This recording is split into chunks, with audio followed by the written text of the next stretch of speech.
ગુજરાતી જલસો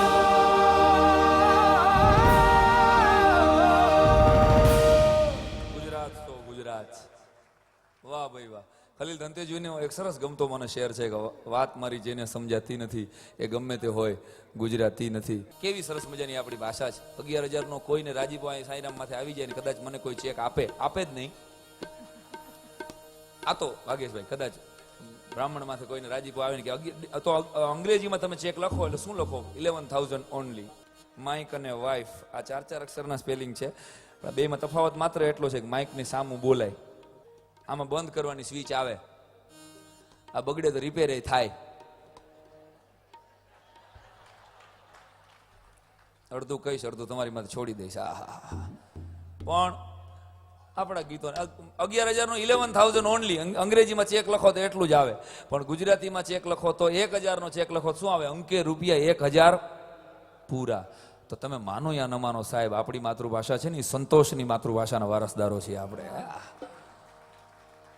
અંકે 1,000 પૂરા. તો આ પૂરા ઓમાં 1 કરોડ નો ચેક માત્ર ઓનલી આવે અને આમાં 1,000 પૂરા આવે. તો આ ભાષા એટલે પ્રેમાનંદ અને મેઘાણીની ભાષા છે. આ નર્મદ અને સુંદરમની ભાષા છે. આ મેઘાણી અને કાગબાપુની ભાષા છે. આનું આપણને કાયમ માટે ગૌરવ હોવું જોઈએ અને આ એના માટે ગૌરવ જાગતું રહીએ એટલા માટેનો આ સરસ મજાનો ગુજરાતી જલસો છે.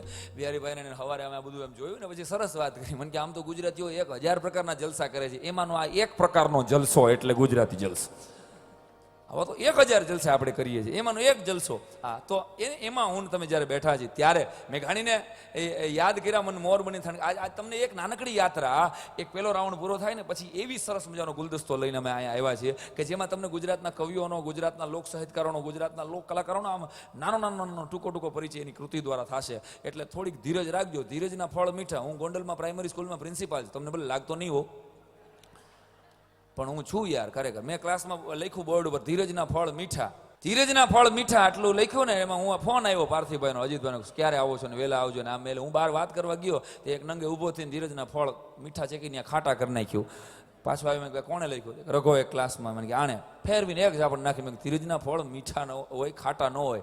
તો એ છોકરા એવા ને ભાગેશભાઈ બહુ સારો જવાબ આવ્યો. મને કે સાહેબ તમે લખ્યું પણ તમારાથી ધીરજ તો રહી નહીં ને.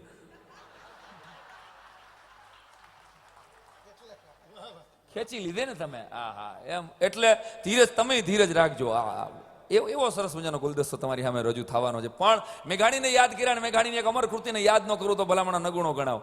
સાંજનો સમય છે. કાગબાપુ અને મેઘાણી બે ભલામણ છે. એક નાનકડા એવા નેહડામાં મહેમાન થયા છે. 14 વર્ષની હીરબાઈ નામની દીકરી આમ રાજી થઈ અને એને જમવાનું પીરહી રહી છે. અને એમાં સમાચાર કોક આપે કે આપણા વાડામાંથી વાછરડા ને હાવજ લઈ ગયો છે. વાછરડાનું નામ સાંભળી અને આ દીકરી ભલા માણસ એ તરત જ વાટ ટપીને નીકળી જાય. એ દીકરી હાવજની વાહે જાય ને મેઘાણી પૂછે છે કે આ દીકરી ગઈ ક્યાં? તો કે એને વાછરડું બહુ વાલું હતું ને એટલે સિંહને ખાવા નહીં દે, એની પાસે છોડાવવા ગઈ છે.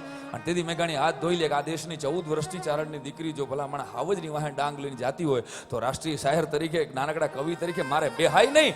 એ છોકરા મને એ રસ્તે લઈ જા. અને મેઘાણી એ રસ્તે ભલા માણસ જાય અને જે દ્રશ્ય મેઘાણી જોવે એ દ્રશ્ય એટલે મારી તમારે લોક સંસ્કૃતિની એક અમર કવિતા. એ ચારણ કન્યાના જે શબ્દો મેઘાણીને યા ક્યાં કાગળ હતી, યા ક્યાં પેન હતી, અમે જે શબ્દો, જે દ્રશ્ય દેખાણા અને જે એના મોઢામાંથી નીકળ્યા, મેઘાણીજીએ 2 કવિતાઓ એવી લખી છે. એક છેલ્લો કટોરો પી જજો બાપુ, કે જે ગોળમેજી પરિષદમાં ગાંધીજી જાય છે અને મેઘાણીજીને જે શબ્દો ઉગ્યા હતા એ શબ્દો મેઘાણી. અને પેલી કવિતા આ ચારણ કન્યા કે એને જે દેખાણું એ શબ્દોમાં એને ડાલામથા હાવજનું વર્ણન કર્યું.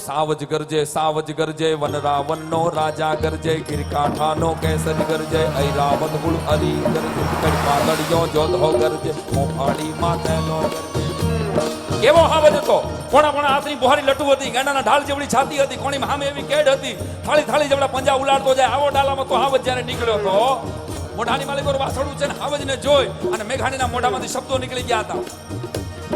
સાવજ ગરજે વન રાવણનો રાજા ગરજે, ગીરકાંઠાનો કેસરી ગરજે, ઐરાવત ગુળ હરી ગરજે, કડપાદળિયો જોધો ગરજે, મોફાડી માતેલો ગરજે. આંખ જબુકે કેવી એની આંખ જબુકે, જોગંદરની ચાલ જબુકે, ટમટમતી બેજો જબુકે, આમે ઊભું મોત જબુકે, જડપા ફાડે ડુંગર જાણે દાચા ફાડે, જોગી જાણે જટાયુ ઘાડે, લસલસ કરતી જીભ ઝુલાવે ને બરછી સરખા દાંત બલાવે થરથર કાપે કુંબા બા ઢકડા કાપે ધણા પા દલડા કાપે પહાડોના પથ્થર પણ કાપે સરિતાઓના જલ પણ કાપે સીતાને જાગંતા કાપે જળ અને ચેતન સબ કાપે પડકંદાર બિરાદર ઉઠે આવ્યો થવા માંડે આવો જ આવ્યો અને આ દેશના માલધારીઓનો આ દેશના ગામડાના અભણ માણસોનો પશુ પ્રેમ કેવો હતો બાપ પોતાના હાથમાં જે હથિયાર લે આ મળે એ લઈને ભલામણ એને બચાવવા નીકળે પોતાના બહુડાને પડકંદાર બિરાદર ઉઠે ફરસી લેતો ચારણ ઉઠે ખડક ખેંચતો આહિર ઉઠે બચ્ચી હાલે કાઠી ઉઠે ગોગો હાથ ભારી ઉઠે સોટો લઈ ઘર નારી ઉઠે દૂધ મલાગો વાલો ઉઠે મૂછે દાદે નારા ઉઠે જાણે આપ પીનારા ઉઠે કે માનું દૂધ પીનારા ઉઠે અને દીકરી આ હીરબાઈ નામની 14 વર્ષની દીકરી હાથલી માલિકોર સુદર્શન ચક્રની જેમ એની ડાંગ ફરે છે અને ચકર ડાંગ ફરતી આંખોની માલિકોર વીરરસના બખિયા ટકાઈ ગયા છે અને આ દીકરીએ ત્રાડ નાખી દીધી કે ત્રાડ પડી કે ઊભો રહેજે ત્રાડ પડી કે ઊભો રહેજે ગિરના કુત્તા ઊભો રહેજે પેટ ભરા તું ઊભો રહેજે ચોક ઉડારા ઊભો રહેજે રાગો જારા ઊભો રહેજે ને ભૂખ મરા ઊભો રહેજે એક ડાંગ આટી ગઈ આ બીજી અને ત્રીજી વખત ડાંગ જે દીકરીના હાથમાં ફરતી હતી જે આવજ ભાળે ગયો કે ત્રીજી ડાંગે તો નહીં જીવવા દે મોઢામાંથી વાછોડું મૂકીને દીકરી લાગતી હતી કેવી ચારણ કન્યા 14 વર્ષની ચારણ કન્યા સુંદર યાળી ચારણ કન્યા શ્વેત ધોળી ચારણ કન્યા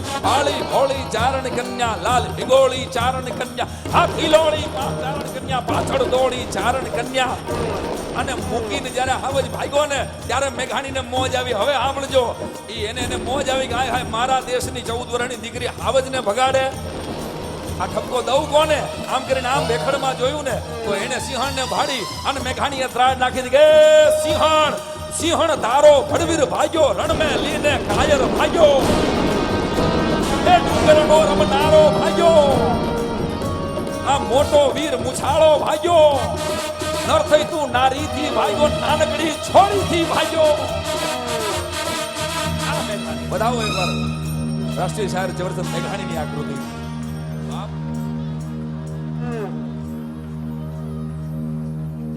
મને વિશ્વના ગમે એટલા દેશ ફરી અને ગમે એ ભાષામાંથી આવી વીરરસની કોઈ કવિતાને આવું વર્ણન ગોતી આવી દો એટલે આપણે બોરીવલીમાં કેળાની રેકડી કાઢવી આના જેવું મને આ દેશમાં આ ધરતીની માથે જે આ સંસ્કૃતિના ગીતોમાં જે સંકલ્પનાઓ છે જે સંવેદનો છે આવા સંવેદનો વિશ્વની કોઈ પણ ભાષામાંથી તમે ગોતી આવી દો એટલે ગુલામ થઈ જાઓ સાહેબ આનો વૈભવ તમને જળવાતો રહે આનું ગૌરવ તમને અનુભવાતું રહે એટલે અમારે પાઠ્યપુસ્તકમાં ભણાવવામાં આવતી હતી પછી સરકારે કાઢી નાખી કારણ કે આ કાઠિયાવાડમાં તો હજી કોક આવી રીતે હજી ભણાવી દે પણ ઉત્તર ગુજરાત મધ્ય ગુજરાત બાજુ ડખો થતો તો શિક્ષિકાઓ સાવજ ગરજે એ સીધો બેસ આંખ જબું કે આંખમાંથી ચીપડા કાઢ એટલે થયું કે આ નો રખાયો આહા આમાં તો કારણ વગરના મેઘાણીજીને એમ થાય કે આ નો કર્યું હોત તો સારું હતું તો આ નો થઈ જાય તમારી પેઢી ભલે અંગ્રેજી માધ્યમમાં ભણતી હોય સાહેબ પણ એના સુધી ગુજરાતી પુસ્તકો લઈ જાજો અને ગમે એ કલાકાર આ નહીં પણ કોઈ પણ ડાયરામાં બેહાડી અને એની પાસે બેહીને જેમ આયુર્વેદનો ડોઝ આપે ને એવી રીતે આ ગીતનો અર્થ થાય આટલું કહેજો મને આ ધરતીના લેખકો ઉપર ને કવિઓ ઉપર એની કલમ ઉપર ભરોસો છે કે એ ગીતનું કામ કરી દેશે અને ભલા માણસ એના હૃદયમાં જીવતા રહેશે આ ગીતો આ પ્રયત્ન કરજો ગુજરાતી જલસો